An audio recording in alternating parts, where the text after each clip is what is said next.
திரிகோணமலை துறைமுகத்தை பற்றின அந்த இதை ஏன் நம்ம கண்ட்ரோலில் வச்சுருக்கணும் அப்படிங்கிற கடித போக்குவரத்து அப்படிங்கிறது 2ஆம் உலகப் போர் காலத்திலேயே வந்து பிரிட்டிஷ் அரசாங்கத்துக்கும் ஜப்பான் அரசாங்கத்துக்கும் நிறையா நடந்திருக்கு. 2ஆம் உலகப் போரில் திரிகோணமலை துறைமுகம் வந்து ஒரு முக்கியமான ரோலை வந்து ப்ளே பண்ணியிருக்கு. அப்போ இதெல்லாம் வச்சு தான் வந்து என்ன பண்ணுறாங்கன்னா, இந்த இடத்த நம்ம கண்ட்ரோலில் வச்சுருக்கிறது முக்கியங்கிறதுனால வெளியுறவு கொள்கையை இலங்கை கொடுக்காம டொமினியன் ஸ்டேட்டஸ் அப்படிங்கிற ஒரு அரை சுதந்திரத்தை இலங்கை கொடுத்துட்டு மீதியெல்லாம் நீ வச்சுக்கோ அப்படின்னு கொடுத்துட்றாங்க. இப்போ இந்த துறைமுகத்தை மையப்படுத்தி தான் உலக நாடுகள் எல்லாமே வந்து இலங்கையை ஒரு போட்டிக்களமாக பார்க்குறாங்க. இப்போ இந்திய பெருங்கடலை ஒருத்தர் ஆக்கிரமிக்கணும், இந்திய பெருங்கடலில் ஒருத்தர் ஆளுமை செலுத்தணும் அப்படின்னா அவங்களுக்கு இலங்கை தீவு தேவை. அது தம்மாந்துண்டு நாளாக இருந்தாலும் அந்த தீவு தான், அந்த தீவு யார் கையில் இருக்கிறதோ அவங்க தான் இந்திய பெருங்கடல் முழுக்க ஆதிக்கம் செலுத்த முடியும். ஏன் வந்து விடுதலை புலிகள் அழிக்கப்பட்டாங்க அப்படின்னா, விடுதலை புலிகள் இருக்கிற வரைக்கும் அந்த கடல் பரப்பில் வேறு எந்த நாடும் உள்ளே வர முடியாது. வேறு எந்த நாடு உள்ளே வந்தாலும் அதை புலிகள் அனுமதிக்க மாட்டாங்க, கடற்புலிகள் அனுமதிக்க மாட்டாங்க. அதனால தான் இங்கே விடுதலை புலிகள் இந்த மண்ணில் இருக்கக்கூடாது, இந்த ரீஜனில் அவங்க அழிக்கப்படணும் அப்படிங்கிறத ஏன் உலக நாடுகள் எல்லாமே முடிவெடுத்தது அப்படின்னா, அதுக்கு காரணம் அந்த லேண்டினுடைய முக்கியத்துவம், அது எந்த கடலில் இருக்குது அப்படிங்கிற அந்த முக்கியத்துவம். இப்போ அமெரிக்காவும் ரஷ்யாவும் எதிர் நாடுகள். உக்ரைன் போரில் அமெரிக்கா ஒரு நிலைப்பாடு எடுக்குது, ரஷ்யா ஒரு நிலைப்பாடு எடுக்குது. இந்த மாதிரி ஒவ்வொரு உலகத்தில் எல்லா விஷயத்துலையும் அமெரிக்காவும் ரஷ்யாவும் வெவ்வேறு நிலைப்பாடு தான் எடுக்கிறத நம்ம பார்ப்போம். அமெரிக்காவும் சீனாவும் வேறு வேறு நிலைப்பாடுகள் எடுக்கும். ஆனால் ஈழப் போராட்டத்தை பொறுத்த வரைக்கும் அமெரிக்காவும் இலங்கை அரசுக்கு உதவிச்சு, ரஷ்யாவும் இலங்கை அரசுக்கு உதவிச்சு, சீனாவும் இலங்கை அரசுக்கு உதவிச்சு, இங்கிலாந்தும் இலங்கை அரசுக்கு உதவிச்சு, இந்தியாவும் இலங்கை அரசுக்கு உதவிச்சு. இது எப்படி உலகத்தில் வெவ்வேறு கருத்துள்ள நாடுகள் ஒரு நாடுக்கு ஒரு விடுதலை போராட்டத்தை அளிக்கிறதுக்கு துணை போக முடியும்? அதுக்கான காரணம் வந்து இந்த கடலில் யார் இருக்க வேண்டும் அப்படிங்கிற போட்டியில் அவங்க வந்து இலங்கை அரசுக்கு எல்லாரும் சேர்ந்து உதவி பண்ணுறாங்க.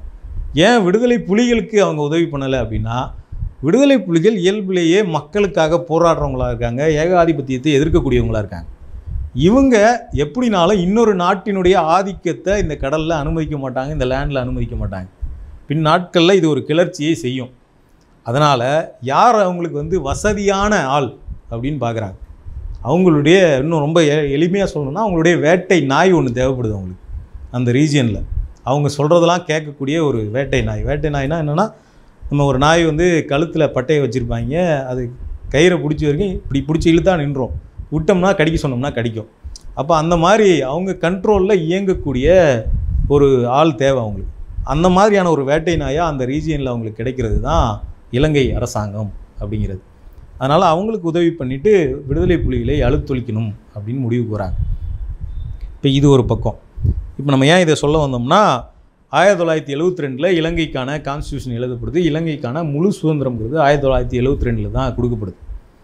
அந்த டைமில் என்ன பண்ணுறாங்கன்னா, இலங்கை ஒற்றையாட்சி நாடாக இலங்கையை வந்து பிரகடனப்படுத்துகிறாங்க. அஃபீஷியலாகவே இலங்கைங்கிறது ஒரு யுனைட்டரி ஸ்டேட். இது வந்து இந்தியாவில் இருக்க மாதிரி மாநிலங்களுக்கெல்லாம் சட்டம் இயற்றுற அதிகாரம், அந்த மாதிரி எந்த தன்னாட்சி அதிகாரங்களும் எந்த கூட்டாட்சியும் இங்கே கிடையாது. இது ஒற்றையாட்சி நாடு, கொழும்புலேருந்து மட்டும்தான் எல்லா கண்ட்ரோலும் வரும் அப்படின்னு ஒற்றையாட்சி நாடாக இலங்கையை வந்து அனௌன்ஸ் பண்ணுறாங்க. அது மட்டும் இல்லாமல் இங்கே வந்து ஃபோர்மோஸ்ட் ஸ்டேட்டஸ் அப்படின்னு முதன்மையான மதம், இலங்கையினுடைய முதன்மையான மதம்னு சொல்லிட்டு பௌத்தம் தான் இருக்கும் அப்படின்னு அறிவிக்கிறாங்க. அப்போ இதுதான் என்ன ஆகுதுன்னா, தமிழர்கள் மத்தியில் மறுபடியும் ஒரு கோவத்தை கிரியேட் பண்ணுது. அப்போ இந்த அரசியலமைப்பு சாசனம் வந்து தமிழர்களுக்கு எதிரானது, இது வந்து தமிழர்களை நிரந்தரமாக அடிமை பண்ணக்கூடிய ஒரு திட்டம் அப்படின்னு சொல்லிட்டு தந்தை செல்வா என்ன பண்ணுறாருன்னா, அவருடைய அந்த எம்பி பதவியை ராஜினாமா பண்ணுறார்.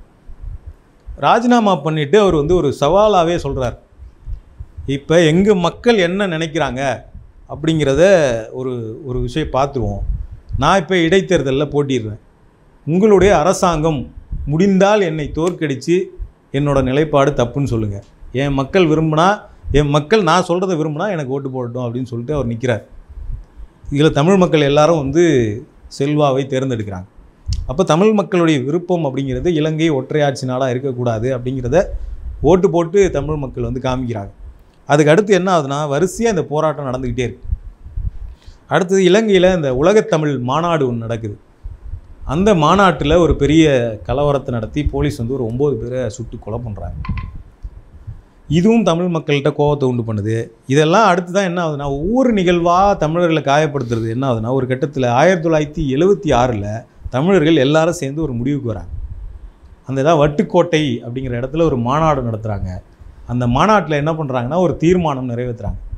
இனிமேல் எங்களால் இலங்கையோடு சேர்ந்து வாழ முடியாது, தமிழ் மக்களுக்கு தமிழீழம் அப்படிங்கிற ஒரு தனி நாடு தேவை அப்படின்னு வட்டுக்கோட்டை அப்படிங்கிற இடத்துல ஒரு தீர்மானம் நிறைவேற்றுறாங்க.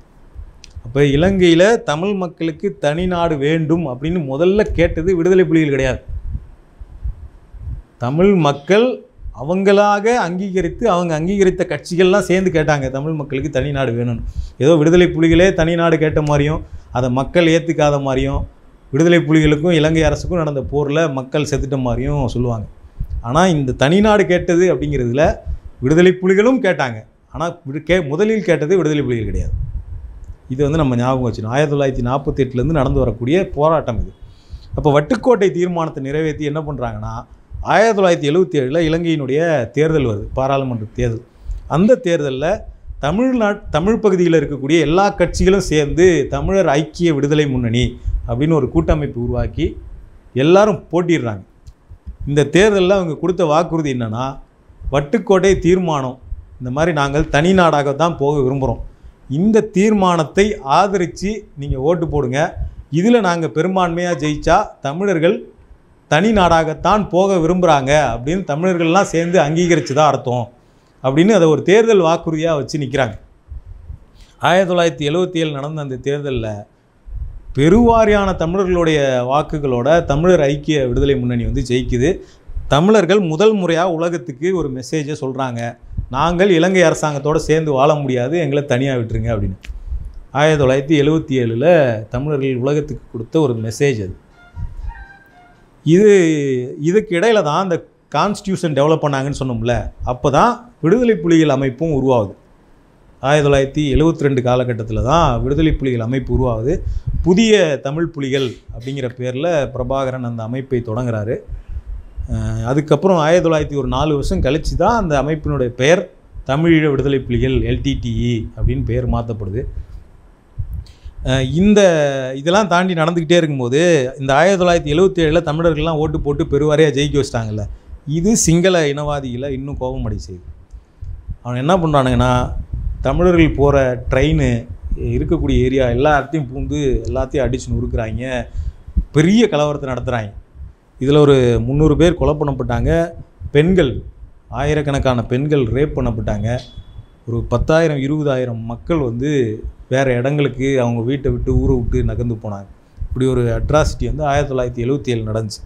இந்த 1977 நடந்தது அங்கே வந்து பல ஆயுத போராட்ட இயக்கங்கள் உருவாகிறதுக்கு ரொம்ப முக்கியமான காரணமாச்சு. இலங்கையில் புலிகள் மட்டுமே ஆயுத போராட்ட இயக்கமாக இல்லை, புலிகள் விடுதலை புலிகள் இருந்தாங்க, டெலோ அப்படின்னு ஒரு அமைப்பு இருந்தது, பிளாட் அப்படின்னு ஒரு அமைப்பு இருந்தது, EPRLF அப்படின்னு ஒரு அமைப்பு இருந்தது. இப்படி பல அமைப்புகள் வந்து விடுதலை போராட்டம் ஆயுத போராட்டம் நடத்தக்கூடிய அமைப்புகளாக இருந்தாங்க. இந்த 1977 சம்பவத்துக்கு அப்புறம் தான் இந்த அமைப்புகள்லாம் நிறைய உருவாகுது. அப்போது ஒரு கட்டத்தில் என்ன ஆகுதுன்னா, 1983 அடுத்த 6 வருஷம் கழித்து ஒரு பெரிய தமிழர்கள் வரலாற்றில் மறக்கவே முடியாத மாதிரி ஒரு சம்பவம் நடக்குது. அதை கருப்பு ஜூலை அப்படின்னு சொல்லுவாங்க. 3000 தமிழர்கள் வந்து கொலை பண்ணப்படுறாங்க இலங்கையில் 1983. எப்படின்னா, கொழும்பு பகுதிகளில் சிங்கள பகுதிகளில் வாழக்கூடிய தமிழர்கள் இருக்காங்கல்ல, அவங்க எங்கெங்கெல்லாம் இருக்கிறாங்கன்னு அவங்களுக்கு சிங்கள போலீஸே வந்து ஓட்டர் லிஸ்ட்டை எடுத்து கொடுக்குது. ஓட்டர் லிஸ்ட்டை கையில் வச்சுக்கிட்டு தமிழ் வீடெல்லாம் எங்கெங்கே இருக்குது அப்படின்னு தேடி கண்டுபிடிச்சி ஒவ்வொரு வீடாக தாக்குறாங்க, வீடை கொளுத்துறாங்க. தமிழர்கள் வச்சுருந்த கடைகள் பிஸ்னஸ் அதை எல்லாத்தையும் எரிக்கிறாங்க. தமிழர்களுடைய பிஸ்னஸை சுத்தமாக காலி பண்ணுறாங்க. 1983 ஒரு 5 லட்சம் பேர் நாட்டை விட்டு அகதிகளாக வெளியில் போகிறாங்க 1983. ஏன் இன்றைக்கி வந்து உலகம் முழுக்க ஈழத்தமிழர்கள் வந்து வெளிநாடுகளில் நிறைய இருக்கிறாங்க அப்படின்னு நம்ம பார்த்துருப்போம். லண்டனில் நிறையா பேர் இருக்காங்க, சுவிட்சர்லாந்தில் நிறைய பேர் இருக்காங்க, ஃப்ரான்ஸில் நிறைய பேர் இருக்காங்க. அதுக்கு பின்னாடி இப்படி ஒரு வலி மிகுந்த வரலாறு வந்து இருக்குது. 1983 5 லட்சம் பேர் நாட்டை விட்டு அகதிகளாக வெளியேறினாங்க தமிழர்கள். அப்போ இது என்ன ஆகுதுன்னா, நம்ம 1983 சொல்கிறோம்ல, இலங்கையில் தமிழர்கள் நடத்தின விடுதலை போராட்டத்தை 83க்கு முன்னாடி 83க்கு பின்னாடின்னு நம்ம பிரிக்கலாம். 83க்கு முன்னாடி பார்த்தோம்னா இந்த நம்ம நிறைய விடுதலை போராட்ட இயக்கங்கள், ஆயுத இயக்கங்கள் இருந்துன்னு சொன்னோம்ல, அதில் எல்லாத்துலேயும் மொத்தமாக சேர்த்தா கூட 1000 பேர் இருக்க மாட்டாங்க. போராடினவங்களில் 500 பேர் கூட இருக்க மாட்டாங்க. அவ்வளோதான் எல்லா இயக்கங்களும் சேர்ந்த மொத்த ஸ்ட்ரென்த்து, புலிகள் மட்டும் இல்லை.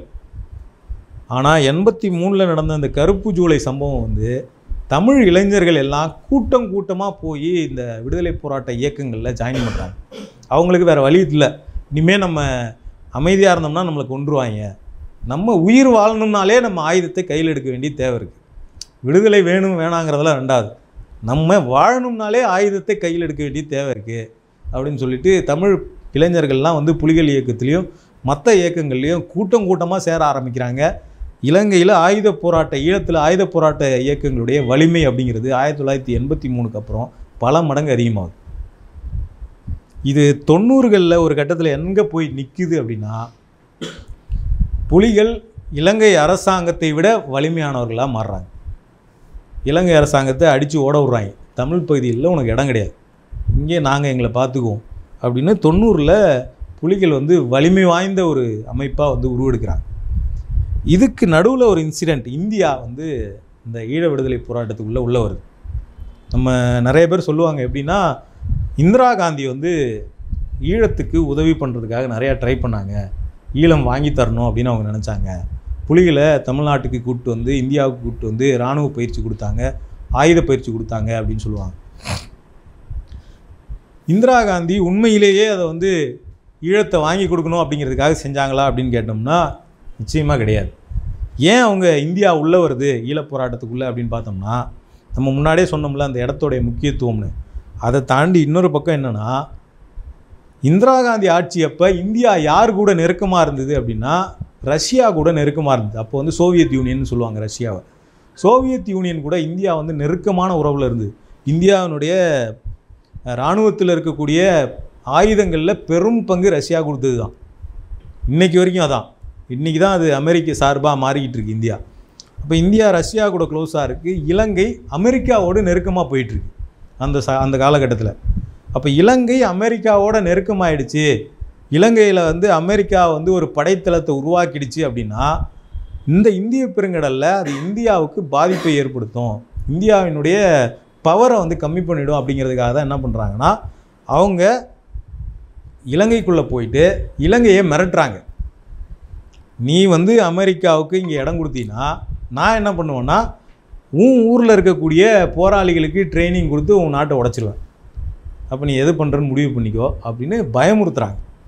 தமிழர்கள் பிரச்சனையை இந்தியா தன்னோட நலனுக்காக பயன்படுத்திக்கிட்டே தவிர தமிழர்கள் மீது அக்கறை அப்படிங்கிறதெல்லாம் கிடையவே கிடையாது இந்தியாவுக்கு.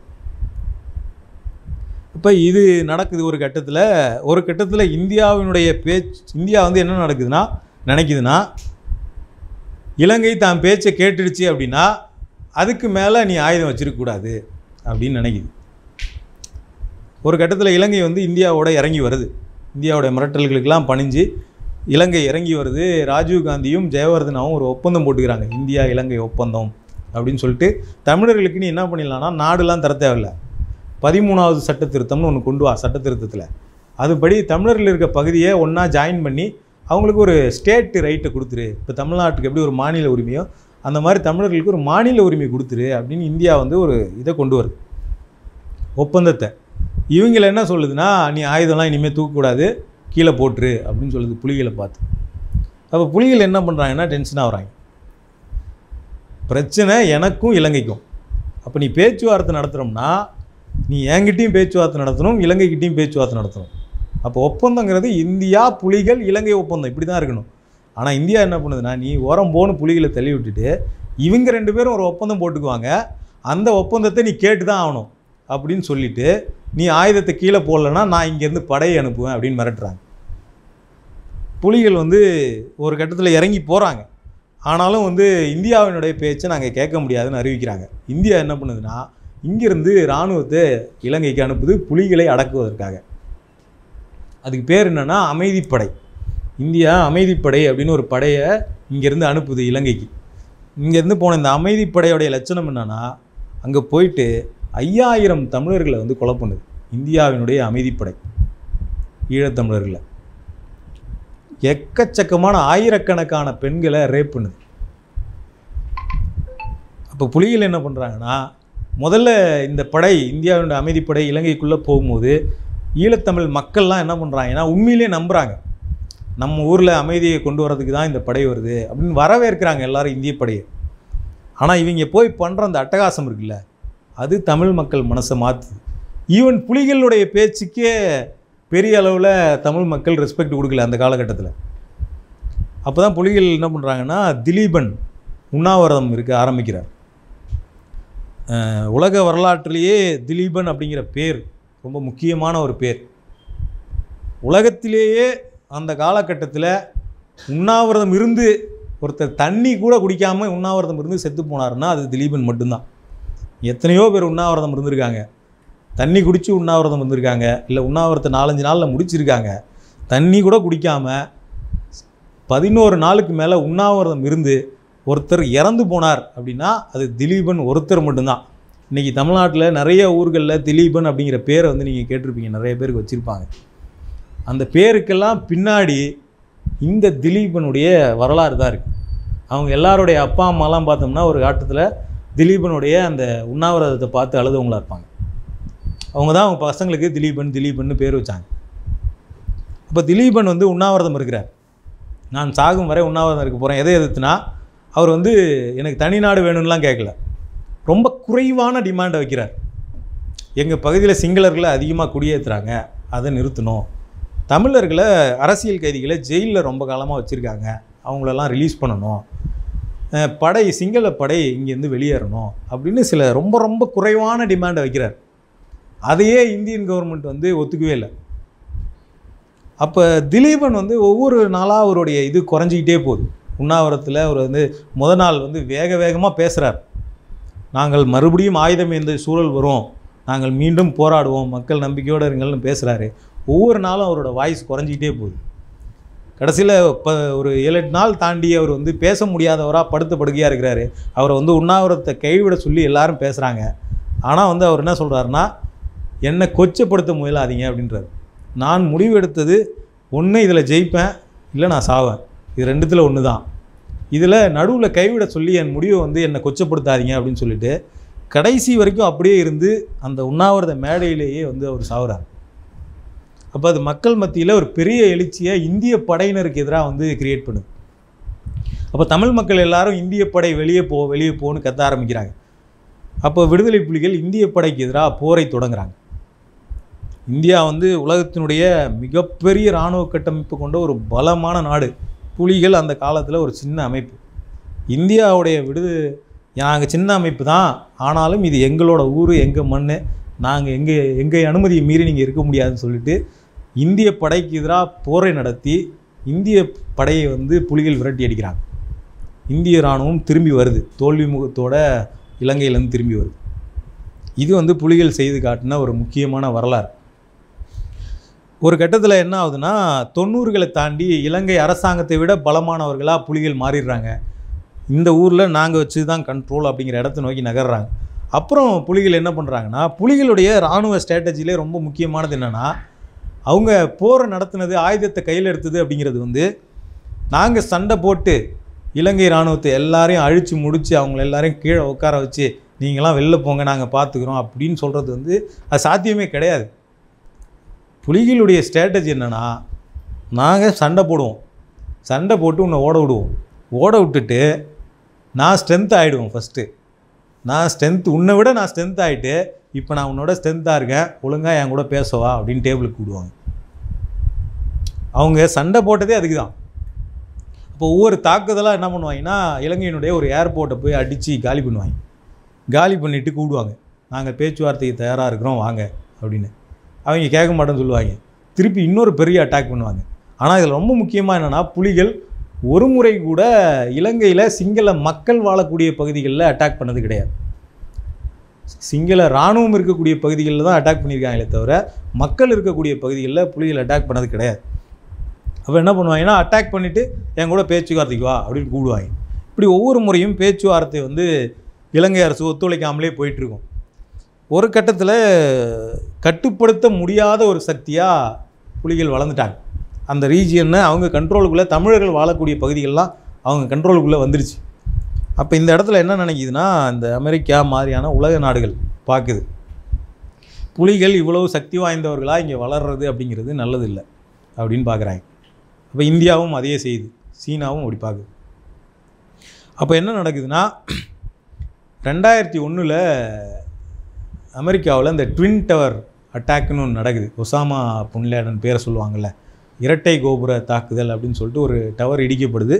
அந்த டவர் இடிக்கப்பட்டதுக்கு அப்புறம் வந்து பார்த்தோம்னா உலகத்தினுடைய வரலாறே மாறுது. உலகத்தில் என்ன நடக்குதுன்னா, இங்கே உலகத்தில் நடக்கக்கூடிய எல்லா தேசிய இன விடுதலை போராட்டங்களும் தீவிரவாதம் அப்படின்னு முத்திரை குத்தப்பட்டு தீவிரவாதத்துக்கு எதிரான போர் அப்படிங்கிற ஒரு சொல்லுங்கிறது பயங்கரமாக பயன்படுத்தப்படுது. பல இயக்கங்கள் வந்து அழிக்கப்படுது உலகத்தில். அப்போ புலிகள் என்ன பண்ணுறாங்கன்னா, அவங்க வந்து ஒரு இது கீழே வராங்க, நம்மளும் இந்த நேரத்தில் வந்து தீவிரவாதிகள்னு உலகத்தில் முத்திரை குத்தப்படுவோம், அப்போ நான் தீவிரவாதி இல்லை அப்படிங்கிறத அவங்க வெளிப்படுத்தணும் அப்படின்னு முயற்சிக்கிறாங்க. அந்த சமயத்தில் அவங்க வந்து உலக நாடுகள் முன்பு ஒரு பேச்சுவார்த்தைக்கு தயாராக இருக்கிறதா அறிவிக்கிறாங்க. அப்போ என்ன பண்ணுதுன்னா, அமெரிக்கா நார்வேவை அனுப்பி ஒரு பேச்சுவார்த்தையை இங்கே தொடங்குது. நார்வேவை வந்து யூஸ்வலாக எப்படி சொல்லுவாங்கன்னா, அமெரிக்காவினுடைய அமைதி முகம் அப்படின்னு சொல்லுவாங்க. அமெரிக்கா என்ன சொல்லுதோ அதை நார்வே வந்து செய்யும். இஸ்ரேல் வந்து அமெரிக்காவினுடைய ஆயுத முகம் அப்படின்னு சொல்லுவாங்க. இஸ்ரேல் வந்து அமெரிக்காவினுடைய ஆர்ம்ஸ் எல்லாத்தையும் இஸ்ரேல் தான் ஹேண்டில் பண்ணும். ஒரு நாட்டில் அமெரிக்கா போர் நடத்தணும்னு முடிவு பண்ணால் அதை இஸ்ரேலை வச்சு நடத்தும். அப்போ அமெரிக்காவினுடைய அமைதி முகமான நார்வே இங்கே உள்ள வந்து புலிகளுடைய இலங்கை அரசாங்கத்தும் இடையில ஒரு பேச்சுவார்த்தையை உருவாக்க முயற்சி பண்ணுறாங்க.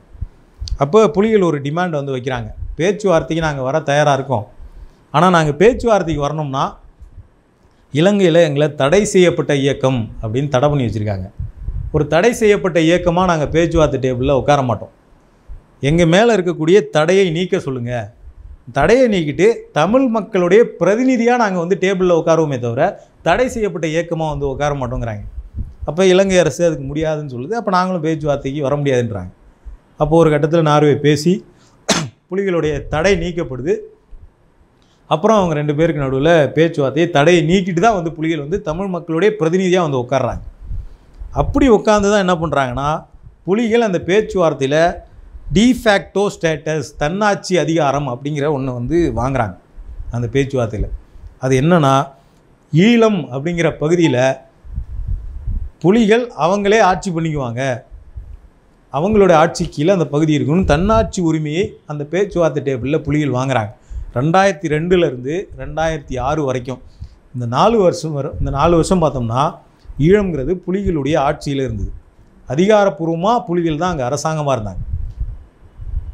அதை இலங்கை அரசு ஏற்றுக்கல, ஆனால் எல்லா அதிகாரத்தையும் புலிகள் தான் வச்சுருந்தாங்க. நீங்கள் வந்து அந்த 4 வருஷத்தில் புலிகள் எல்லாத்தையும் உருவாக்குனாங்க. ஒரு நாட்டுக்கு என்னென்னலாம் தேவையோ அது எல்லாத்தையுமே உருவாக்குனாங்க. லா காலேஜ் உருவாக்குனாங்க, அரசியலமைப்பு சாசனம் உருவாக்குனாங்க, சோசியலிச தமிழீழம் அப்படின்னு ஒரு அரசியல் சாசனம் உருவாக்குனாங்க, போலீஸ் ஸ்டேஷன் உருவாக்குனாங்க, கோர்ட் உருவாக்குனாங்க, டிராஃபிக் போலீஸு, போக்குவரத்து கழகம், டிரான்ஸ்போர்ட் கார்பரேஷனு, இது ஒரு நாட்டுக்கு அடிப்படையில் என்னென்ன தேவையோ எல்லாத்தையுமே உருவாக்கிட்டாங்க அந்த 4 வருஷத்தில். கோர்ட்டா, இலங்கையோட கோர்ட்லாம் கிடையாது, எங்கள் கோர்ட்டு. போலீஸா, உங்கள் போலீஸ்லாம் இங்கே உள்ள வரக்கூடாது, நாங்கள் தான் போலீஸ் அப்பாயின்ட் பண்ணுவோம், இங்கே எங்கள் போலீஸ் தான் அப்படின்னு சட்டமாக எங்களோட சட்டம் தான், ஐபிசி மாதிரி அவங்களுக்கு தனி சட்டம். இப்படி எல்லாத்தையுமே உருவாக்கிட்டாங்க இந்த 4 வருஷத்தில். அப்போ இந்த 4 வருஷ பீரியடில் இன்னொரு பக்கம் இன்னொன்று நடக்குது. அது என்னென்னா, இந்த பேச்சுவார்த்தைக்கு முன்னாடி புலிகள் இங்கே இருக்கிறாங்க, இலங்கை அரசு இங்கே இருக்குது. ஆனால் அந்த பேச்சுவார்த்தைக்கு அப்புறம் என்ன பண்ணுறாங்கன்னா, அமெரிக்காவும் ஐரோப்பிய நாடுகளும் சேர்ந்து இந்த இடையில் அமைதி காலம்னு சொல்கிறாங்கல்ல, போர் நடக்காத காலம், அந்த காலகட்டத்தில் இலங்கை அரசுக்கு ஆயுதமும் பணமும் கொடுத்து இதோடைய பலத்தை கூட்டுறாங்க. இவங்க மேலே நிறைய தடைகளை கொண்டு வந்து இவங்களோட பலத்தை குறைக்கிறாங்க, புலிகளோட பலத்தை குறைக்கிறாங்க. இப்போ புலிகளை நிறைய தடைகளை கொண்டு வராங்க. புலிகளை பேச்சுவார்த்தைக்கு அப்புறம் 2 பேருக்கும் பேச்சுவார்த்தை நடத்துகிறோன்னு சொல்லிட்டு பேச்சுவார்த்தையை அமெரிக்காவில் நடத்துவாங்க. அமெரிக்காவில் புலிகள் போக முடியாது, ஏன்னா அமெரிக்காவில் புலிகள் தடை செய்யப்பட்ட அமைப்பு. அப்போ அங்கே போனால் புலிகளோட ஆளை கைது பண்ணுவாங்க. அப்போ அங்கே போய் பேச்சுவார்த்தை நடத்துவாங்க. அப்போ இதெல்லாம் புலிகள் வந்து கண்டிச்சிருக்காங்க. நீ வந்து எங்களோட 2 பேரையும் பேச்சுவார்த்தை நடத்துகிறோன்னு சொல்லிட்டு 2 பேரையும் ஈக்குவலாக ட்ரீட் பண்ணாமல் அமெரிக்காவில் வச்சு நடத்தினீங்கன்னா நாங்கள் எப்படி வர முடியும் அப்படின்னு சொல்லிட்டு இதெல்லாம் புலிகள் வந்து பேச்சுவார்த்தையில் கேட்குறாங்க. இப்போ இப்போ புலிகளை பலவீனப்படுத்திக்கிட்டு இவங்களை பலப்படுத்துறத அமெரிக்காவும் ஐரோப்பாவும் சேர்ந்து செய்யுது, குறிப்பாக இங்கிலாந்தும் அமெரிக்காவும். அப்போ இவங்க என்ன பண்ணுறாங்கன்னா 2006 ரொம்ப முக்கியமான ஒரு வேலையை பண்ணுறாங்க. புலிகளை ஐரோப்பிய நாடுகளில் தடை பண்ணுறாங்க. அதாவது புலிகளுக்கு வரக்கூடிய எல்லா சப்போர்ட்டையும் தடுத்துட்டாங்க, எல்லா நிதியும் தடுத்துட்டாங்க, கடல் புறம் எல்லாத்தையும் தடுத்துட்டு 2006 ஐரோப்பிய நாடுகளில் தடை கொண்டு வராங்க. ஐரோப்பிய நாடுகளில் தடை கொண்டு வந்தது அப்படிங்கிறது புலிகளுக்கு மிகப்பெரிய பலவீனமாக மாறுது. ஏன்னா ஐரோப்பாவில் தான் தமிழர்கள் அதிக அளவில் இருக்கிறாங்க. புலிகளுக்கான நிதி வர்றதா இருக்கலாம், இல்லை பல விஷயங்கள் ஐரோப்பாவிலேருந்து வந்துக்கிட்டு இருந்துச்சு. அப்போ ஐரோப்பாவில் தடை பண்ணது அப்படிங்கிறது வந்து புலிகளுக்கு மிகப்பெரிய பலவீனமாக மாறுது. ஐரோப்பாவில் தடை பண்ணிவிட்டு இவங்க இந்த அமைதி பேச்சுவார்த்தையை ஒருதலை பட்சமாக முறிச்சிட்டு போரை வந்து ஸ்டார்ட் பண்ணுறாங்க. இப்போ போரை ஸ்டார்ட் பண்ணி இலங்கை அரசுக்கு எல்லா நாடுகளும் ஆயுத உதவியும் பண உதவியும் கொடுக்குறாங்க. புலிகள் வந்து இந்த போரில் தனிச்சு விடப்படுறாங்க, தனியாக சண்டை போடுறாங்க. 3 வருஷம் வந்து அவங்க போராடுறாங்க. அவங்களுக்கு தெரியும் நம்ம வந்து இந்த போரின் முடிவில் அழிக்கப்படுவோம் அப்படிங்கிறது அவங்களுக்கு தெரியாத விஷயம் கிடையாது. ஏன்னா பல போர் ஆராய்ச்சிகளை அவங்க பண்ணியிருக்காங்க. 2008 அவங்க சொல்லிட்டாங்க, அடுத்து இன்னும் 1 வருஷ காலத்தில் இந்த இயக்கம் வந்து இருக்குமா இருக்காதான்னு தெரியாது அப்படிங்கிறது. நாங்கள் 2008 மாவீரர் நாள் உரைன்னு சொல்லிட்டு நவம்பர் 27 ஒவ்வொரு வருஷமும் பிரபாகரன் வந்து உரையாற்றுவார். அதில் வந்து 2008 உரையிலே அவர் சொல்லியிருப்பார், இந்த போராட்டத்தை வந்து நாங்கள் வந்து அடுத்த தலைமுறை இளைஞர்கள்ட்ட கையளிக்கிறோம், நீங்கள் எடுத்துகிட்டு போங்கங்கிற மாதிரி அந்த 2008 மாவீரர் நாள் உரையிலே சொல்லியிருப்பார். இன்னும் சில மாதங்களில் நாம் அழிக்கப்பட போகிறோம் அப்படிங்கிறது அவர் வந்து தெரிஞ்ச விஷயந்தான் அவருக்கு. அப்போ இந்த போரில் வந்து மிகப்பெரிய இனப்படுகொலை வந்து தமிழர்கள் மேலே நடத்தப்படுது. ஒரு கற்பனை கெட்டாத ஒரு படுகொலைன்னு சொல்லாத 2008 அந்த படுகொலை வந்து தீவிரமடையுது. 2009 ஒவ்வொரு நாளுமே ஆயிரக்கணக்கான மக்கள் கொல்லப்படுறாங்க. அந்த போருடைய இறுதி நாட்கள் அப்படிங்கிறது வந்து நம்மளால் வார்த்தையால் விவரிக்க முடியாத அளவுக்கு கொடூரமானது. எப்படின்னா வந்து இந்த கொத்து குண்டு அப்படின்னு சொல்லுவாங்க. அந்த குண்டு எப்படின்னா அது போட்டாங்கன்னா கீழே விழுந்து வெடிக்கும், வெடித்த ஒவ்வொரு பீஸும் திருப்பி வெடித்து செதறும். அப்படி வந்து அது வந்து ஒரு பெரிய இடத்துக்கு வந்து வெடித்து செதறும், கொத்து கொத்தாக வெடிக்கும். இப்படி வந்து மக்களை இந்த மாதிரி குண்டுகள்லாம் வீசி கொலை பண்ணாங்க. அதுவும் கடைசி கட்டத்தில் என்ன பண்ணாங்கன்னா, மக்கள்லாம் வந்து காயமடைஞ்சு அங்கங்கே முகாமில் கிடப்பாங்க. அங்கே வரக்கூடிய மருந்து சாப்பாடு எல்லாத்தையுமே தடுத்துட்டாங்க. அப்போ வெறுமனே வந்து குண்டு வீசி மட்டுமே கொலை பண்ணல, மருந்தையும் சாப்பாட்டையும் தடுத்ததில் எக்கச்சக்கமான பேர் செத்து போனாங்க. எப்படின்னா வந்து ரொம்ப அந்த கடைசி நேரத்தில் இருந்தவங்க சில புத்தகங்கள்லாம் எழுதியிருக்காங்க, அதெல்லாம் படித்து ரொம்ப கொடூரமாக இருக்கும். எப்படின்னா இந்த கடைசி நேரத்தில் காயம்பட்டு குண்டடிப்பட்டு இந்த கிடப்பாங்க, அவங்களுக்கு ஆப்ரேஷன் பண்ணுறதுக்கு கத்தி இருக்காது, எதுவுமே இருக்காது. ஹாஸ்பிட்டலில் எதுவுமே இருக்காது, எல்லாம் முகாமில் வச்சுக்கிட்டு ரெண்டு நர்ஸ் இருப்பாங்க, ஒரு டாக்டர் இருப்பார், அவங்க கிடைச்சதை வச்சு பண்ணிகிட்டு இருப்பாங்க. அப்போ அவங்க ஆப்ரேஷன் பண்ணுறதுக்கெலாம் என்ன பண்ணியிருக்காங்கன்னா, நார்மலாக நம்ம காய்கறி வெட்டுற கத்திங்களையும் கறி வெட்டுற கத்திங்களையும் பயன்படுத்தி ஆப்ரேஷன் வந்து பண்ணியிருக்காங்க அந்த கத்தி பற்றாக்குறைகளில். ஏன்னா அவ்வளோ பேர் காயமடைஞ்சிருக்காங்க, 1-2 பேர் கிடையாது. ஒவ்வொரு முகாமுக்கும் போனால் 100 1000 காயமடைஞ்ச மக்கள் கிடப்பாங்க. ஒருத்தவங்களுக்கு கால் இருக்காது, ஒருத்தவங்களுக்கு கை இருக்காது, ஒருத்தவங்களுக்கு 2மே இருக்காது, இப்படி கிடப்பாங்க. அப்போ அவங்களுக்கு ரத்தம் ஏற்றணும். ரத்தம் ஏற்றுறதுக்கு பார்த்தோம்னா ரத்தத்தை ஏற்றக்கூடிய அந்த இது கூட கிடையாது. இந்த ஒரு கவர் இருக்கும் தெரியுங்களா, பிளட்டு ஏற்றும் போது ஒரு பிளாஸ்டிக் இது இருக்கும், அந்த கவர் கூட இல்லாமல் இவங்க ரத்தத்தை நார்மலாக அந்த பாலித்தீன் கவரில் வச்சு போட்டு அதிலேருந்து ஏற்றிருக்காங்க. ஸோ அந்த அளவுக்கு வந்து ஒரு சின்ன கத்தியோ ஒரு பிளாஸ்டிக்கு மெடிக்கல் உபகரணமோ எதுவுமே கிடையாது. அப்படிப்பட்ட ஒரு சூழ்நிலையில் அங்கே தமிழ் மருத்துவர்கள் வந்து ரொம்ப தீவிரமாக வேலை செஞ்சு தான் கொஞ்சம் பேரையாவது காப்பாற்றிருக்காங்க. ஒவ்வொரு நர்ஸும் ஒவ்வொரு டாக்டரும் வந்து அங்கே அவ்வளோ கஷ்டப்பட்டுருக்காங்க. இதில் இன்னும் அந்த கடைசியாக அந்த முல்லைத்தீவு அப்படின்னு சொல்லக்கூடிய பகுதிகளில் மொத்தமாக குண்டு போடுவாங்க. அப்போ அங்கெல்லாம் பங்கருக்குள்ளே நிறைய தமிழர்கள் வந்து ஒளிஞ்சிக்கிட்டு இருப்பாங்க, கீழே குழி தோண்டி அடியில் பதுங்கிட்டு இருப்பாங்க, அந்த குண்டு விழுந்தால் மேலே விழக்கூடாது அப்படிங்கிறதுக்காக. அப்போ அங்கேருந்து பார்த்ததா சில பேர்லாம் எழுதியிருக்காங்க. அவங்க பார்க்கும்போது குழி மேலே எட்டி பார்த்தோம்னா குழி மேலே முழுக்க வந்து சுற்றி நிறைய பிணங்களாக கிடக்கும், தமிழர்களுடைய பிணங்களாக. அப்போ அந்த சமயத்தில் என்ன வரும்னா, அங்கேருந்து தூரத்துலேருந்து ஒரு இராணுவ டேங்கி வந்து வரும். அந்த டேங்க் வந்து இந்த பாடி மேலாம் அப்படியே ஏற்றிட்டு அப்படியே போயிட்டே இருப்பாங்க. அப்படியே அந்த இடம் வந்து மண்ணோட மண்ணாக மாறிடும் அப்படின்னு சொல்லுவாங்க. இப்படி கொல்லப்பட்ட தமிழர்களில் யார் உயிரோடு இருக்கிறாங்க, யார் செத்து போனாங்க, எந்த தகவலுமே பெரும்பாலானோருக்கு கிடையாது. 1,46,799 அப்படின்னு சொல்கிறாங்க கொல்லப்பட்டவர்கள் அல்லது காணாமல் போனவர்கள் பட்டியல். செத்து இருந்தாலும் அவங்க செத்துட்டாங்களா இல்லையான்னு தெரியாது. அதான் இருக்கிறதுல ரொம்ப கொடுமையானது. செத்து போயிட்டாங்கன்னு தெரிஞ்சால் கூட பரவாயில்ல, செத்துட்டாங்களா இல்லையான்னு கூட தெரியாது. ஆனால் ஆள் இல்லை, அவ்வளோதான். அவங்க புதஞ்சி கிடக்கிறாங்களா இல்லை எங்கே கிடக்கிறாங்க, எந்த பகுதிகளில் கிடக்கிறாங்க, எதுவுமே தெரியாது. இப்படி வந்து கொடூரமான முறையில் வந்து அந்த படுகொலைகள் வந்து நடந்துச்சு. இந்த தண்ணியில் ஆற்றுக்கு நடுவில் கடந்து போனது, பாடிகளை தூக்கிக்கிட்டே ஒவ்வொருத்தவங்களும் ஓடுவாங்க. இப்போ அவங்க அண்ணன் அடிபட்டிருப்பார், அவங்க அப்பா அடிபட்டிருப்பாங்க, அவங்க அம்மா அடிபட்டிருப்பாங்க. ஒரு இடத்துலேருந்து இன்னொரு இடத்துக்கு கூப்பிட்டு போகிறதுக்கு கப்பல் வரும்னு கூட்டம் கூட்டமாக உட்காந்துருப்பாங்க. கப்பல் அந்த ரெட் கிராஸோடைய கப்பல் வரும், ஐநாவுடைய கப்பல் வரும்னு உட்காந்துருப்பாங்க. அந்த இடத்துல குண்டு போடுவாங்க, திருப்பி அங்கேருந்து ஓடுவாங்க. அப்புறம் என்ன பண்ணுவாங்கன்னா நோ ஃபயர் ஜோன் அப்படின்னு ஒன்று அறிவிப்பாங்க. இங்கெல்லாம் நாங்கள் குண்டு போட மாட்டோம், இங்கே வந்துருங்க அப்படின்னு அறிவிப்பாங்க. அங்கே எல்லோரும் போன உடனே அங்கே குண்டு போடுவாங்க. இப்படி வந்து ஹாஸ்பிட்டல்லே குண்டு போடுவாங்க. இப்படி வந்து கொடூரமாக வந்து ஒரு இனப்படுகொலை வந்து தமிழர்கள் மேலே நடத்தப்பட்டுச்சு. இதில் தான் வந்து விடுதலை புலிகள் இயக்கம் அப்படிங்கிறது 2009 ஒரு 20க்கும் மேற்பட்ட நாடுகளோட துணையோடு அளிக்கப்பட்டுச்சு. அதில் மிக முக்கியமான உதவி பண்ண நாடுகள் அப்படிங்கிறது அமெரிக்கா, இங்கிலாந்து, இந்தியா, சீனா. இந்த 4 நாடுகள் தான் இலங்கைக்கு மிக முக்கியமாக உதவி பண்ண நாடுகள், தமிழர்களை இனப்படுகொலை செய்கிறதுக்கு துணை போன நாடுகள் அப்படின்னு சொல்லலாம். இப்போ இந்த 2009க்கு அப்புறம் அதுக்கப்புறமாவது அந்த இனப்படுகொலை நின்றுச்சா அப்படின்னு கேட்டோம்னா, அதுக்கப்புறமும் அந்த இனப்படுகொலை தொடர்ந்துக்கிட்டு தான் இருக்குது. ஆனால் வெவ்வேறு வடிவங்களில் தொடர்ந்துக்கிட்டு இருக்குது அப்படிங்கிறது தான் நம்ம பார்க்க வேண்டியது. இப்போ வந்து 2009க்கு அப்புறம் சிங்கள குடியேற்றங்கள் தமிழ் பகுதிகளில், நீ தனியாக இருந்தால் தானே தனி நாடு கேட்ப, உன் ஊரில் என் ஆளுங்களை கூப்பிட்டு வந்து குடியேற்றிடுவேன். அப்புறம் நீ வந்து உங்கள்கிட்ட வாக்கெடுப்பே நடத்தினாலும் என் ஆளுங்க அங்கே இருப்பான். இப்போ தமிழ்நாட்டில் வந்து முழுக்க எல்லா தொழில்கள்லேயும் வட மாநிலத்தை சேர்ந்தவங்க இருக்கிறாங்க அப்படிங்கிற ஒன்று பார்க்க முடியுதில்ல. இப்போ நார்மலாக இந்த கட்டடம் கட்டுற தொழிலாளர்களை கூட விட்டுருங்க, அவங்க கூட பாவம். ஆனால் இந்த அரசு அலுவலகங்கள்லே பார்த்தோம்னா நார்த் இந்தியாவில் இருக்கக்கூடிய சேட்டுங்களை தான் கூப்பிட்டு வந்து இங்கே வந்து தமிழ்நாட்டில் இருக்கக்கூடிய மத்திய அரசு அலுவலகங்களில் பணியமர்த்துறாங்க.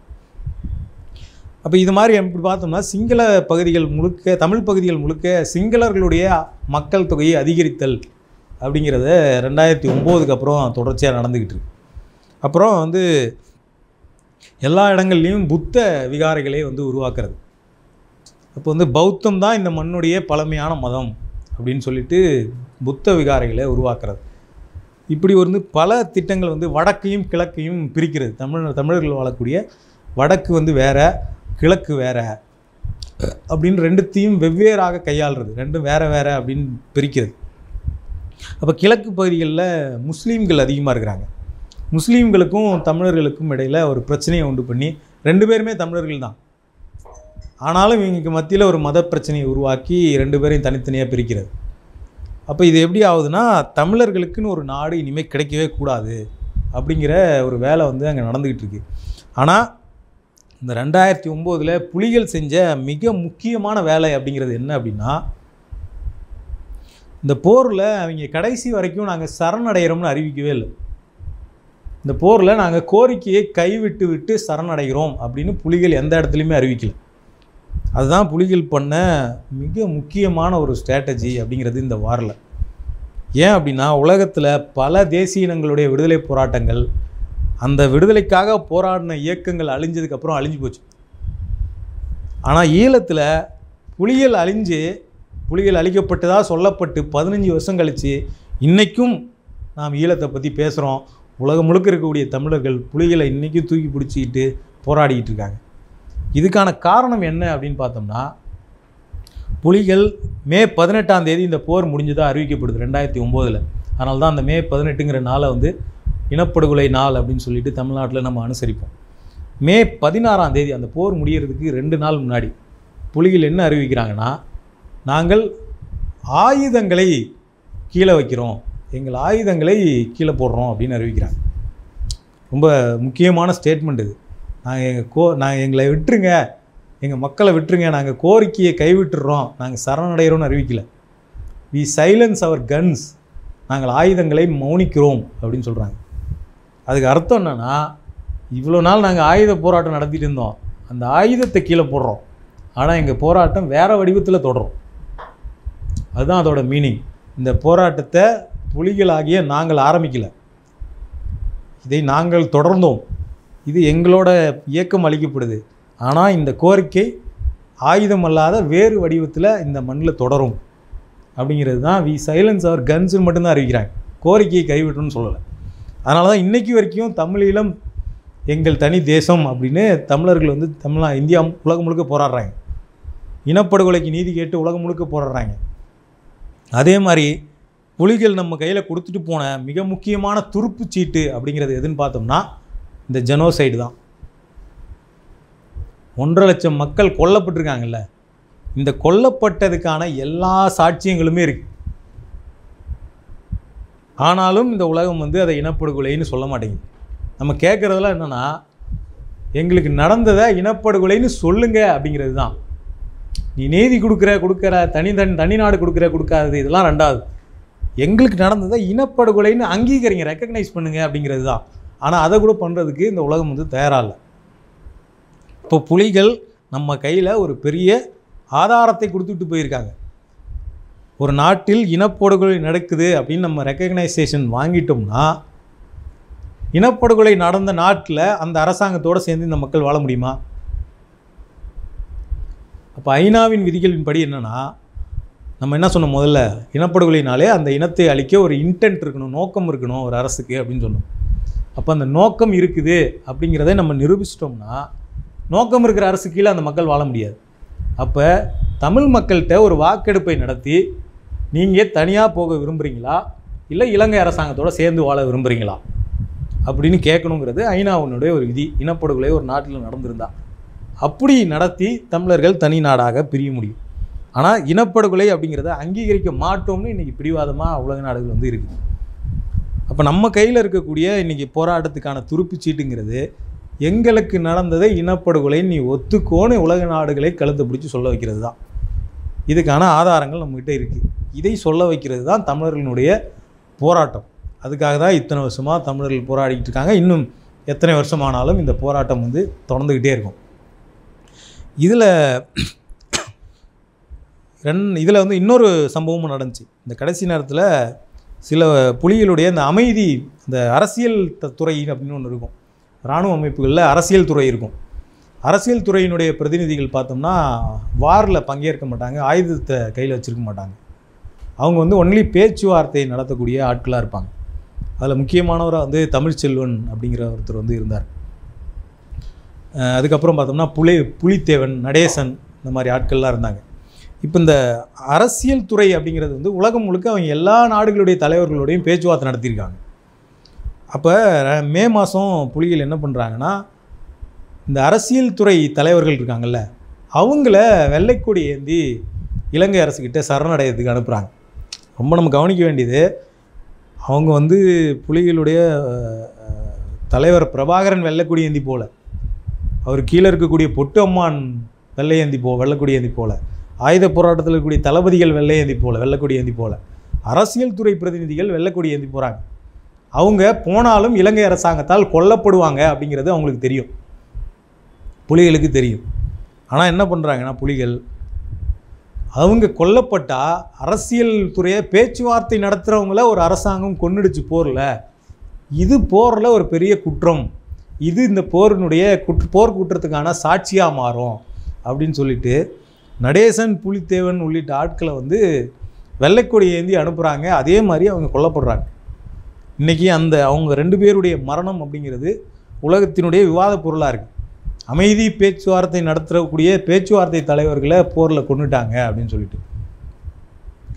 அப்போ புலிகள் இந்த மாதிரி பல விஷயங்களை பண்ணியிருக்காங்க. இன்னொன்று என்னென்னா, அவங்க நடத்தின சண்டை, அவங்க அந்த போரில் நடந்த காயங்கள், கொலை பண்ணப்பட்டது எல்லாத்தையும் வீடியோ ஆதாரங்களாக புலிகள் மாற்றிருக்காங்க. இது ரொம்ப முக்கியமானது. அவங்க போர்க்களத்தில் சண்டை மட்டும் போடல துப்பாக்கி வச்சு, எல்லாத்தையுமே ஷூட் பண்ணியிருக்காங்க கேமரா வச்சு. வீடியோ டீம்னு ஒன்று புலிகள்கிட்ட தனியாக இருந்தது. அது வந்து தனி பயிற்சி பெற்ற ஒரு டீம்.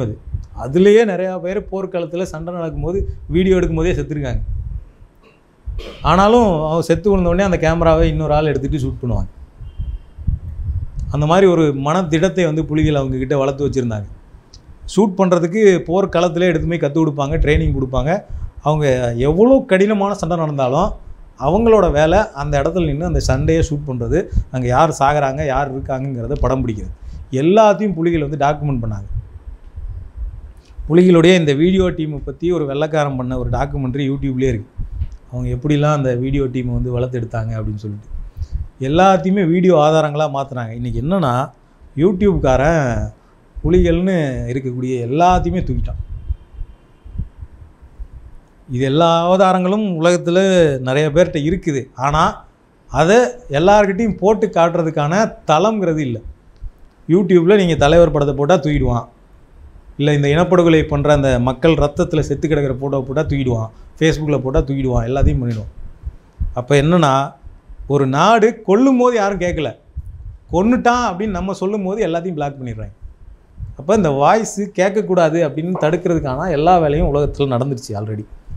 இதையும் மீறி தான் நம்ம வந்து இந்த போராட்டத்தை வந்து நடத்த வேண்டியிருக்கு. இந்த போராட்டத்தில் முக்கியமாக புலிகள் அவங்கக்கிட்டேருந்து கற்றுக்க வேண்டியது நம்ம நிறைய இருக்குது. அவங்களுடைய மனதிடத்திலிருந்து கற்றுக்க வேண்டியது நிறையா இருக்குது. எப்படின்னு பார்த்தோம்னா இந்த ஒரு 4 விஷயத்தை நம்ம எக்ஸாம்பிளாக சொல்லலாம். இந்த சேனல் 4ல் ஒரு வீடியோ வெளிவந்தது. போருக்கு அப்புறம் பார்த்தோம்னா புலிகள் அமைப்பை சேர்ந்தவங்கள என்ன பண்ணுவானுங்கன்னா, இலங்கை ஆர்மிக்காரங்க நிர்வாணமாக கூட்டு போயிட்டு கண்ணை கட்டிட்டு கையை பின்னாடி கட்டியிருப்பாங்க, கண்ணை கட்டியிருப்பாங்க, நிர்வாணமாக கூட்டிகிட்டு போயிட்டு பின்னாடி இருந்து சுடுவானுங்க. இப்படி நிறையா பேரை கூப்பிட்டு வந்து சுடுவானுங்க. இந்த வீடியோ அப்படியே இருக்கும். அந்த வீடியோவில் நீங்கள் பார்த்தீங்கன்னா நிறைய பேரை கூப்பிட்டு வருவாங்க. அதில் ஒரு ஆள் கூட அவங்களுக்கு சாவ போகிறோன்னு தெரியும், சுட போகிறாங்கன்னு தெரியும். ஒரு ஆள் கூட தயவு செஞ்சு என்னை சுட்டுறாதீங்க, என்னை எப்படியாவது விட்டுருங்க அப்படின்னு கெஞ்ச மாட்டாங்க. போய் நிற்பாங்க, உட்காருவாங்க, சுடுவாங்க, போய் நிற்பாங்க, சுடுவாங்க.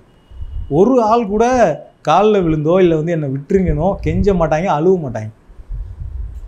இதுதான் புலிகள் அந்த அமைப்புக்கு வளைத்து வைத்திருந்த மனதிடங்கிறது. போரில் போயிட்டு சண்டை போட்டு சாவது கூட ஈஸி. ஒருத்தர் நம்மளை அடுத்து சுட போகிறான் அப்படின்னு தெரியும் போது ஒரு நிமிஷம் நமக்கு வீட்டில் ஃபேமிலி இருக்குது, அங்கே அக்கா இருக்காங்க, அம்மா இருக்காங்க, அப்பா இருக்காங்க, இந்த எப்படியா நம்ம அவங்ககிட்ட கெஞ்சி போயிடலாம் அப்படின்னு தோணும்ல. ஆனால் ஒரு ஆள் கூட அந்த இதை பண்ண மாட்டாங்க. ரெண்டாவது முக்கியமானது சூசை அப்படின்னு சொல்லிட்டு கடற்புலிகளுடைய தளபதி, அந்த கடற்படை புலிகளுடைய கடற்படை கப்பல் படை, அந்த கப்பல் படையினுடைய தளபதி அவர் வந்து போர் முடியறதுக்கு 2 நாளைக்கு முன்னாடி அவர் பேசின ஆடியோ ஒன்று இருக்கும்.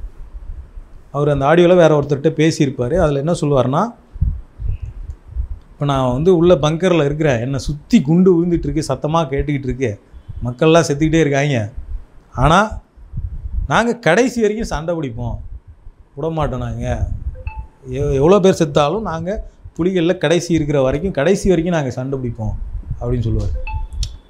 அப்போ அந்த சமயத்திலும் அவர் பேசின அந்த திட்டமான வார்த்தைகள் இருக்குல்ல, நீங்கள் போராட்டத்தை ஊரில் பெருசுப்படுத்துங்க, நாங்கள் சண்டை பிடிப்போம் இங்கே அப்படின்னு சொல்லுவார். அடுத்து 3ஆவதாக பார்த்தோம்னா பாலச்சந்திரன், பிரபாகரனுடைய மகன்.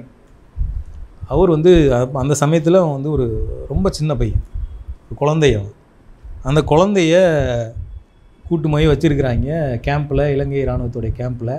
அவனை கொலை பண்ண போகிறாங்க. அவன் கையில் ஒரு பிஸ்கெட் பாக்கெட் வச்சு சாப்பிட்டுருக்கான். அது வந்து போர் முடிஞ்சு அடுத்த நாள் எல்லாரும் செத்து போயிட்டாங்க. இவ்வளோ பெரிய படுகொலை நடந்திருக்குன்னு அவனுக்கு தெரியும்ல, பார்த்துருப்பான்ல. அவன் வந்து ஒரு சின்ன பையன், நம்மளை வந்து சின்ன வயசில் கூட்டு போய் ஒரு பக்கத்து வீட்டில் விட்டாலே நம்ம என்னெல்லாம் பண்ணியிருப்போம்னு தெரியும். அழுதுருப்போம், அடம் பிடிச்சிருப்போம், ஐயோ நம்மளை விட்டு அம்மா அப்பாலாம் எங்கேயோ போகிறாங்களே அப்படின்னு பார்த்துருப்போம். ஒரு சின்ன பையன் இராணுவ முகாமில் கூட்டு போய் உட்கார வச்சுருக்காங்க. அவன் ஃபோட்டோ இருக்கும், அந்த ஃபோட்டோ நீங்கள் எடுத்து பாருங்கள், பார்க்குற மாதிரி ஒரு ஃபோட்டோ. அந்த கண்ணில் கொஞ்சம் கூட நீங்கள் பயத்தை பார்க்க முடியாது. இத்தினோண்டு பையன்தான். அந்த பாலச்சந்திரனுடைய அந்த மன உறுதி இருக்குல்ல, அது புலிகள் வளர்த்த அந்த மன உறுதி அது. ஆனால் அவங்க அண்ணன் செத்துட்டான் போரில், அவனுக்கு தெரியும். இதெல்லாம் தெரிஞ்சும் அந்த பையன் வந்து அவ்வளோ தைரியமாக அந்த முகாமில் உட்காந்துருப்பான். அந்த கண்ணில் பயமே இருக்காது. 4ஆவதாக பார்த்தோம்னா இந்த நடேசன் புலித்தேவன் அவங்க இறுதி கட்டத்தில் போகிறதுக்கு முன்னாடி, அந்த சரணடைய போகிறதுக்கு முன்னாடி ஒரு ஃபோட்டோ எடுத்து ரிலீஸ் பண்ணியிருப்பாங்க. அவங்க வெள்ளக்கொடி ஏந்தி சரணடைய போகிறதுக்கு முன்னாடி அவங்க கொல்லப்படுவோம்னு தெரியும். அந்த ஃபோட்டோவில் புலித்தேவன் பார்த்தோம்னா அந்த பங்கருக்குள்ளேருந்து சிரித்த மாதிரி ஒரு ஃபோட்டோ இருக்கும். அவர் என்னென்னா, அந்த மக்கள் வந்து நம்பிக்கை இழந்துடக்கூடாது, நாங்கள் களத்தில் இன்னும் தைரியத்தோடு தான் இருக்கிறோம் அப்படின்னு அந்த தைரியத்தை வந்து அவர் சிரித்த மாதிரி வெளிப்படுத்துகிறார். மக்களுக்கு கான்ஃபிடென்ஸை கூட்டணும். நம்ம சாவ போகிறோம், இருக்க போகிறோம், அதெல்லாம் அடுத்தது. மக்கள் இந்த போராட்டம் முடியல அப்படின்னு தைரியத்தோடு இருக்கணுங்கிறதுக்காக அந்த ஃபோட்டோ சிரித்த மாதிரி போஸ்ட் கொடுத்துட்டு போயிருப்பார். ஸோ இதுதான் வந்து புலிகள்கிட்ட வந்து கற்றுக்க வேண்டிய ஒரு 4 முக்கியமான விஷயங்கள்னால், இந்த 4 முக்கியமான விஷயங்களும் ரொம்ப முக்கியமாக நம்ம தெரிஞ்சிக்க வேண்டியிருக்கு. ஒரு நாட்டினுடைய விடுதலைக்காக இந்த அமைப்பு எவ்வளவு பெரிய தியாகங்களை பண்ணிச்சு, அவங்க எவ்வளவு பெரிய மனதிடம் உடையவர்கள் அப்படிங்கிறதெல்லாம் வந்து நம்ம புலிகளுடைய இந்த வீரதீரமான போராட்டம் அப்படிங்கிறது தமிழர்களுடைய வரலாற்றில் நம்ம வந்து 1000 வருஷத்துக்கு முன்னாடி ராஜராஜ சோழன் இருந்தான், அதுக்கு முன்னாடி இந்த கரிகால சோழன் இருந்தான், இதெல்லாம் நம்ம சொல்லிட்டு இருந்தோம். நம்ம யாரையும் பார்த்தது கிடையாது. ஆனால் நம்ம கண்ணு முன்னாடி தமிழர்கள் ஒரு வீரம் செறிந்த இனம் அப்படின்னு அடையாளமாக நம்ம கண்ணு முன்னாடி நம்ம சாட்சியாக பார்த்தது அப்படிங்கிறது விடுதலை புலிகள் தான். அப்படிப்பட்ட விடுதலை புலிகள் தான் இன்றைக்கி வந்து தீவிரவாதிகள்னு சொல்கிறானுங்க. எல்லாரையும் கொலை பண்ணிவிட்டு புலிகள் தான் கொலை பண்ணாங்க அப்படின்னு சொல்கிறானுங்க. தமிழ் மக்கள் செத்ததுக்கே புலிகள் தான் காரணம் அப்படிங்கிறாங்க. இப்படி பல அவதூறுகளை வந்து புலிகள் மேலே கட்டி அமைச்சிக்கிட்டே இருக்காங்க. இந்த அவதூறுகளை எல்லாம் முறியடிக்கிற கடமையும், புலிகள் விட்டு சென்ற அந்த போராட்டத்தை ஆயுத வழியில் அவங்க போராடினாங்க, அரசியல் வழி நம்மக்கிட்ட இருக்குது. இந்த போராட்டத்தை நாம் நமக்கு தெரிந்த வழியில் அடுத்த சந்ததிக்கு இல்லை அடுத்த தலைமுறைக்கு, இந்த 2K கிட்ஸ்ன்னு சொல்லக்கூடிய இந்த பசங்களாம் வந்து 2009 போர் நடக்கும்போது குழந்தைங்களாக இருந்திருப்பாங்க, LKG UKG படிச்சுட்டு இருந்திருப்பாங்க. இப்போ அவங்களுக்கு இந்த போராட்டத்தினுடைய நியாயத்தை வந்து கடத்துறது ரொம்ப முக்கியம். இப்போ ஒரு இந்திய விடுதலை போராட்டம் எடுத்துக்கிட்டிங்கன்னா 1 வருஷம் 2 வருஷம் கிடையாது, 300 வருஷம் நடந்தது. அப்போ அதில் எத்தனை தலைமுறை வந்திருக்கும் 300 வருஷத்தில்? இப்போது ஒருத்தர் போயிட்டார் அப்படின்றோடனே இவரே செத்து போயிட்டார், அப்புறம் இதுக்கப்புறம் எதுக்கு இந்த போராட்டம் அப்படின்னு அந்த போராட்டம் முடியல. வெவ்வேறு காலகட்டத்தில் வெவ்வேறு ஆட்கள் அந்த போராட்டத்தை நடத்தியிருக்காங்க. சுபாஷ் சந்திர போஸ் காணோம்னா சுபாஷ் சந்திர போஸ் இல்லைன்றதுக்காக அந்த போராட்டம் முடியல. ஒவ்வொரு காலகட்டத்திலையும் ஒவ்வொரு ஆள் வந்திருக்காங்க. அப்போ தலைமுறையாக அந்த போராட்டம் கடத்தப்பட்டுக்கிட்டே இருந்திருக்கு. ஒரு விடுதலை போராட்டத்தில் ரொம்ப முக்கியமானது என்னென்னா, நாம் விடுதலைக்காக நிற்கிறோம், நமக்கு இவ்வளோ பெரிய கொடுமைகள் நடந்தது அப்படிங்கிறது தலைமுறையாக கடத்தப்படணும். அதுதான் ரொம்ப முக்கியம். இது வந்து 15 வருஷம் ஆகிப்போச்சு, இதுக்கப்புறம் இதை எதுக்கு பேசிக்கிட்டு அப்படின்னு முடிக்கிறோம்னா நாம் இதில் ஒரு குற்றவாளிகள் அப்படின்னு அர்த்தம். நம்ம கண்ணு முன்னாடி ஒரு பெரிய 1.5 லட்சம் பேரை கொண்டுட்டான்ல, நம்ம அப்புறம் என்ன இந்த பெருமையெல்லாம் பேசி ஆண்ட பரம்பரை கீண்ட பரம்பரைலாம் பேசி என்ன அதில் என்ன யூஸ் இருக்குது? உண்மையில் ஆண்ட பரம்பரையா நம்மளாம்? 1.5 லட்சம் பேர் நம்ம கண்ணு முன்னாடி கொலை பண்ணியிருக்கான், நம்மளால் ஒன்றும் பிடுங்க முடியல. அப்புறம் என்ன ஆண்ட பரம்பரை கீண்ட பரம்பரைலாம்? அப்போ இந்த வழியை நம்ம கடத்தி இதுக்கான தீர்வை நம்மளால் வாங்க முடிஞ்சதுனா தான் நம்ம தமிழன்னு பெருமைப்பட்டுக்க முடியும். அது வரைக்கும் நமக்கு அந்த தமிழங்கள்ன்ற பெருமைலாம் வந்து சும்மா ஏதோ வாய் வார்த்தைக்காக சொல்லிக்கலாமே தவிர, உண்மையில் நாம் வந்து ஒரு பெருமை இழந்த இனம் தான் சொல்லணும். பெருமையான இனம்லாம் கிடையாது. ஒரு பெரிய இனப்படுகொலை நடப்புறத நம்ம கண்ணு முன்னாடி பார்த்துருக்கோம், அதை 15 வருஷத்தில் மறந்துருக்கோம்.